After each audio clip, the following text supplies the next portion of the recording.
Bonjour, cette capsule va te permettre de compléter tes notes de cours à la page 48. Premièrement, je vais te rappeler qu'est-ce que c'est un apothème. Donc, tu vas souligner un apothème dans un polygone régulier.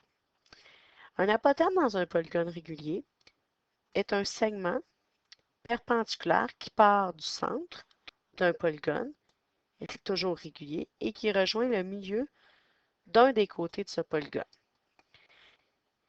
Si on découpe le polygone en triangle, l'apothème, c'est la hauteur d'un triangle. Si tu regardes dans le polygone qui est ici, on part du centre et on se rend perpendiculairement à un des côtés. C'est ce qu'on appelle l'apothème. Dans la figure qui est ici, on part du centre et on se rend à un des côtés. Il y a toujours dans une figure autant d'apothèmes qu'on peut dessiner qu'il y a de côtés. Donc, dans le pentagone ici, j'aurais pu dessiner 5 apothèmes différents. Dans l'hexagone ici, j'aurais pu dessiner 6 apothèmes différents. Mais les apothèmes ont toujours la même mesure lorsqu'ils sont dans un même polygone, parce que mes polygones sont réguliers. Dans la dernière capsule, on a vu d'où provenaient les formules que tu devras utiliser. Je te demande de souligner les informations. L'aire d'un polygone régulier, comment on le trouve? Si on connaît le côté, l'apothème et le nombre de côtés dans un polygone, il est conseillé d'utiliser A égale can divisé par 2. Si tu connais le périmètre et l'apothème, il est conseillé d'utiliser périmètre fois apothème divisé par 2. Et ça va être important de te rappeler qu'est-ce que chacune des lettres veulent dire. Donc, le C, c'est la mesure d'un côté du polygone. Le A, c'est la mesure de l'apothème d'un polygone. Le N, c'est le nombre de côtés du polygone. Et le P, c'est le périmètre d'un polygone régulier. Ici, on va utiliser la même figure, parce que c'est les deux mêmes heptagones qui sont dessinés. Un, il y a des triangles à l'intérieur, l'autre non, mais ça ne change rien. Moi, ce que je vais faire, je vais utiliser avec toi les deux formules pour que tu apprennes à travailler avec et voir l'utilité quand c'est préférable pour toi d'utiliser une ou l'autre. Ici, on a exactement le même problème. Que j'ai des triangles de tracé ou pas, ça ne change rien pour moi. Tu peux utiliser celle que tu veux. Donc, je vais commencer avec l'aire d'un heptagone. On peut faire le dessin de l'heptagone ou on peut dire, ben, commencer le début du mot. Donc, aire d'un heptagone. On peut faire ça seulement lorsqu'il est régulier. Je vais commencer avec la première formule qu'on a vue. Donc, can divisé par 2.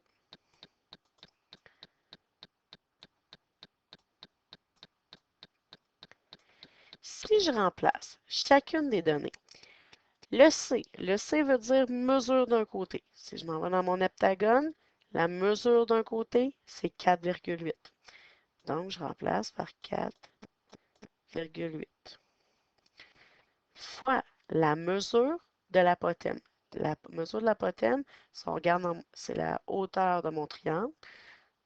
Donc, ça me donne 5.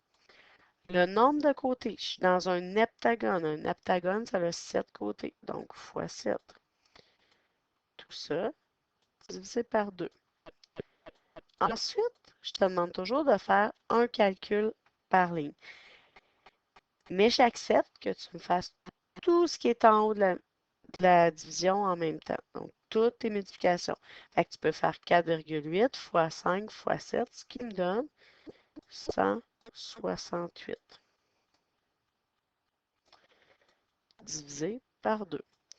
Ensuite, tu vas faire la division. La division me donne 84. Et il ne faut pas oublier, c'est l'air. Comme les unités de mesure étaient des centimètres, ça veut dire que ça donne 84 centimètres carrés. Donc, on vient de faire l'aire de l'heptagone en utilisant la formule can divisé par 2. Je vais faire la même chose à côté, mais en utilisant la deuxième formule que tu as vue. Périmètre fois apotherme divisé par 2.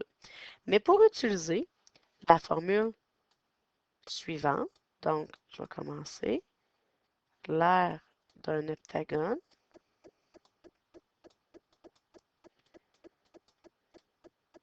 donc P fois A divisé par 2. Là, j'ai un problème parce que ça me prend le P.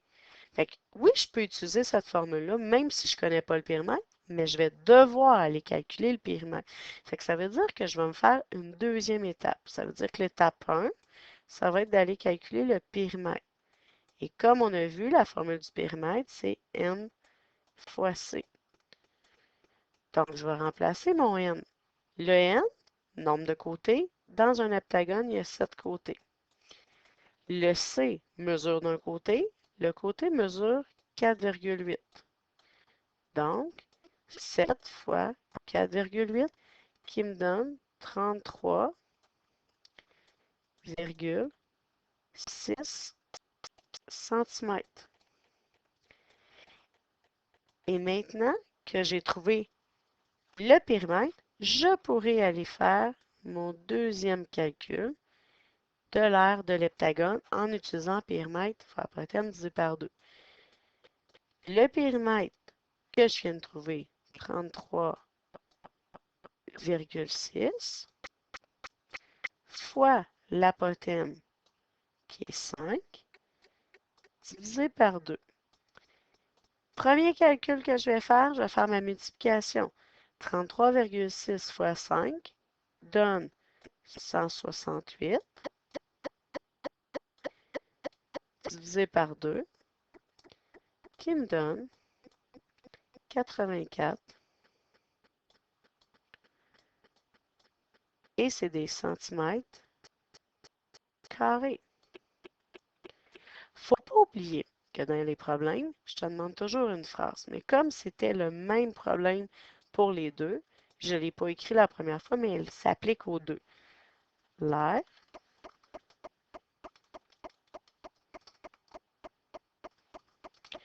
de l'heptagone régulier est de 84 centimètres carrés.